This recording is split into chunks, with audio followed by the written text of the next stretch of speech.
नमस्कार, जय हिंद दोस्तों। अभिनव इंक के यूट्यूब चैनल पर आपका हार्दिक स्वागत है। चलिए फिर फटाफट से देख लेते हैं एनटीपीसी सीबीटी 2 14 जून 2022 फर्स्ट शिफ्ट में पूछे गए सभी 100% रियल क्वेश्चनों को। दोस्तों, इसकी पीडीएफ फाइल प्राप्त करने के लिए आप हमारे व्हाट्सएप ग्रुप को ज्वाइन कर सकते हैं, जिसकी लिंक डिस्क्रिप्शन बॉक्स में दी हुई है।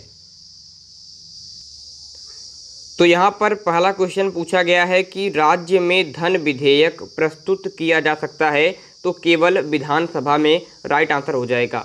जैसे धन विधेयक को केवल आपके लोकसभा में प्रस्तुत किया जा सकता है, वैसे ही राज्य की बात करते हैं तो केवल विधानसभा में।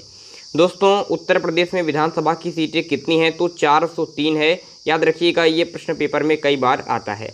नेक्स्ट क्वेश्चन है कि राज्य की वास्तविक कार्यपालिका शक्ति का प्रयोग किसके द्वारा किया जाता है तो मुख्यमंत्री के द्वारा किया जाता है।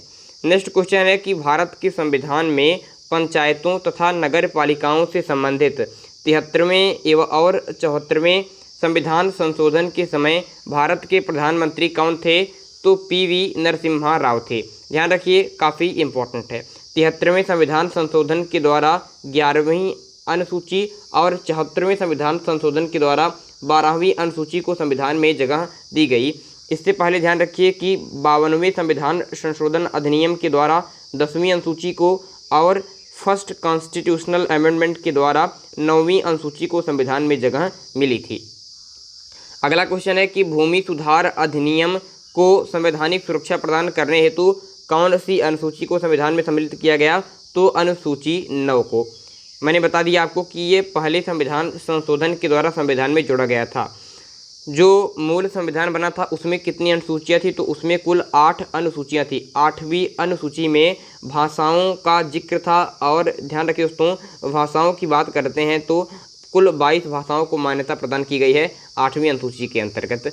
अगला क्वेश्चन है कि संयुक्त राष्ट्र सुरक्षा परिषद में स्थायी सदस्यों की संख्या कितनी है तो 5 है। कितना है आपके? 5 है। अगला क्वेश्चन है कि पायरोमीटर किसके मापन में प्रयोग किया जाता है तो उच्च ताप के मापन में पायरोमीटर का उपयोग होता है। नेक्स्ट क्वेश्चन है कि प्रक्षेप्य का पथ कहलाता है तो प्रक्षेप्य वक्र कहलाता है प्रक्षेप्य का पथ।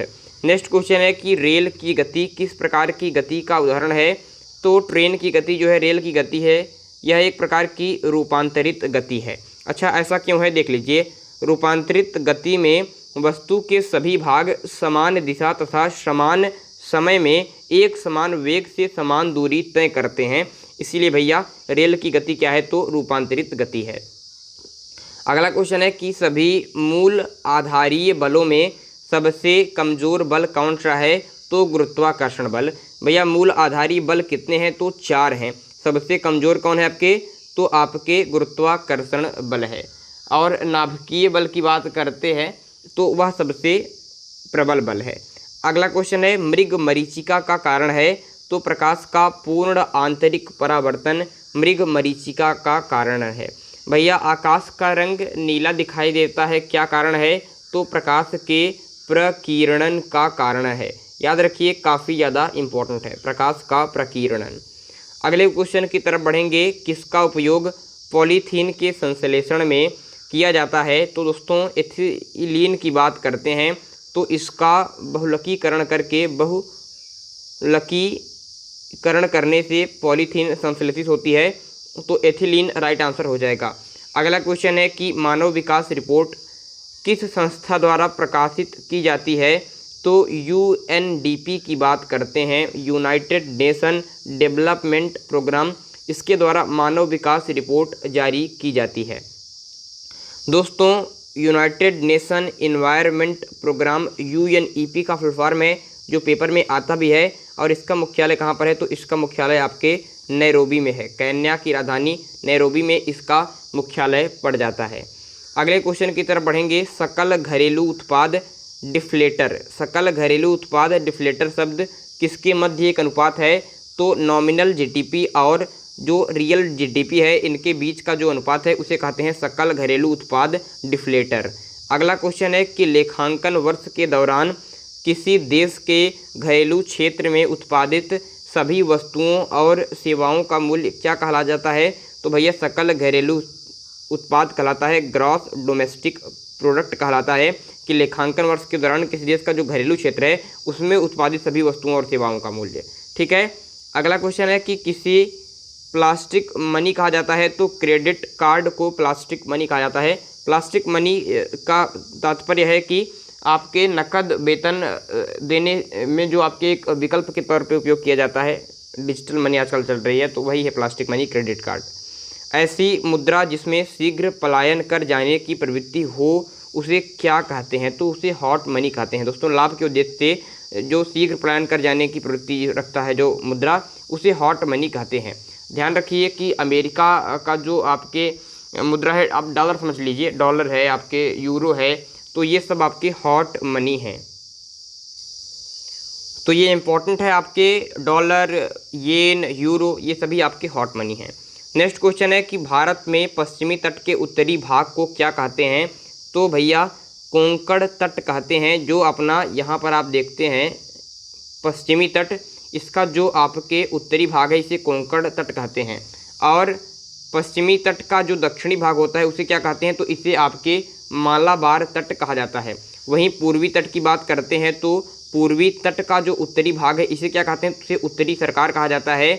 और यहाँ पर पूर्वी तट का जो दक्षिणी भाग है उसे क्या कहते हैं, तो इसे कोरोमंडल तट कहते हैं। तो याद रखिए कोंकण तट, मालाबार तट, ठीक है, कोंकण तट, मालाबार तट, और यह है कोरोमंडल तट, और यह है आपका उत्तरी सरकार। तो ये प्रश्न पेपर में कई बार आते हैं जो आपको पता होना चाहिए। नेक्स्ट क्वेश्चन है कि खैबर दर्रा कहाँ स्थित है, तो पाकिस्तान में स्थित है खैबर दर्रा।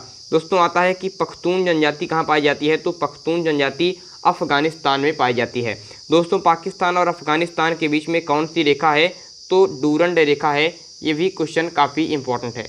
भारत और चीन के बीच में मैक मोहन रेखा है और भारत और पाकिस्तान के बीच में रेड क्लिफ रेखा है।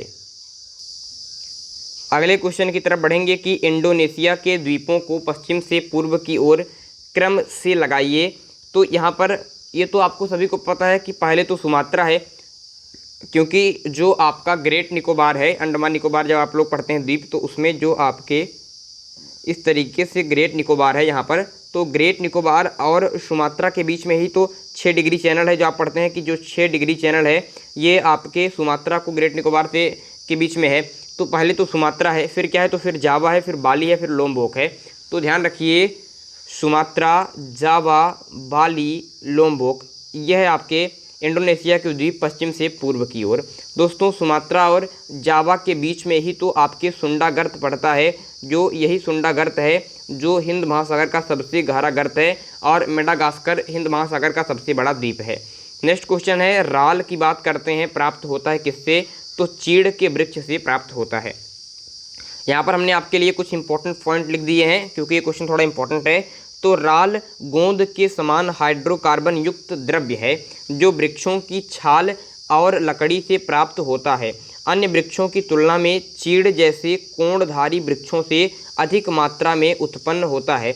इसका प्रयोग गोंद, लकड़ी की रोगन, तारपीन का तेल, सुगंध और अगरबत्तियां बनाने में किया जाता है। ध्यान रखिए। अगला क्वेश्चन है कि सौरमंडल का सर्वाधिक गर्म ग्रह है, तो शुक्र राइट आंसर हो जाएगा। दोस्तों यह सौरमंडल का सर्वाधिक चमकीला ग्रह भी है, सबसे गर्म ग्रह भी है। पृथ्वी का भगिनी ग्रह भी शुक्र को कहते हैं। शुक्र को सांझ का तारा अथवा भोर का तारा भी कहा जाता है। दोस्तों सूर्य के निकट स्थित सबसे ग्रह कौन सा है, जो सूर्य के सबसे निकट स्थित है, तो आपके बुध ग्रह है, जहां पर तापांतर सर्वाधिक होता है लगभग 600 डिग्री सेल्सियस के आसपास। दोस्तों बृहस्पति की बात करते हैं तो यह सौरमंडल का सबसे बड़ा ग्रह हो जाता है और सबसे छोटा ग्रह आपके बुध है।